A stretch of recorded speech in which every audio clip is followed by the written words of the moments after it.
ಗಂಗಾವತಿಯಲ್ಲಿ ಜನಾರ್ದನ ರೆಡ್ಡಿ ಭರ್ಜರಿ ಪ್ರಚಾರ 2 ದಿನದಿಂದ ವಿವಿಧ ಗ್ರಾಮಗಳಲ್ಲಿ ಸಭೆ ಕಾಂಗ್ರೆಸ್ ಬಿಜೆಪಿ ಜೊತೆ ವೈಮನಸ್ಸು ಇರೋರಿಗೆ ಗಾಳ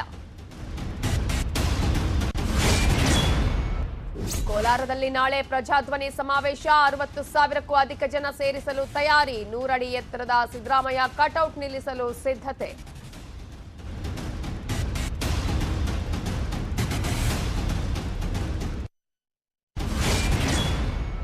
ಕುರುಬ ಹಾಗೂ ದಲಿತ ಯುವಕರ ನಡುವೆ ಗಲಾಟೆ ಕುರುಬ ಸಮುದಾಯದ ಯುವಕ ನೇಣಿಗೆ ಶರಣು ಕೊಪ್ಪಳದ ಶಿರೂರು ಗ್ರಾಮದಲ್ಲಿ ಘಟನೆ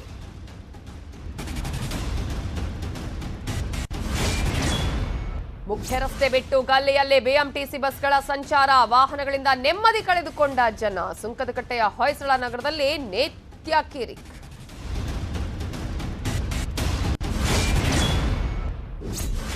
ರಸ್ತೆಗೆ ಬಿದ್ದ ವಿದ್ಯುತ್ ಕಂಬದಿಂದ ಸರಣಿ ಅಪಘಾತ 20ಕ್ಕೂ ಹೆಚ್ಚು ವಿದ್ಯಾರ್ಥಿಗಳಿಗೆ ಗಂಭೀರ ಗಾಯ ಚಿಕ್ಕಮಗಳೂರಿನ ಕಣಿವೆ ದಾಸರಹಳ್ಳಿ ಬಳಿ ಘಟನೆ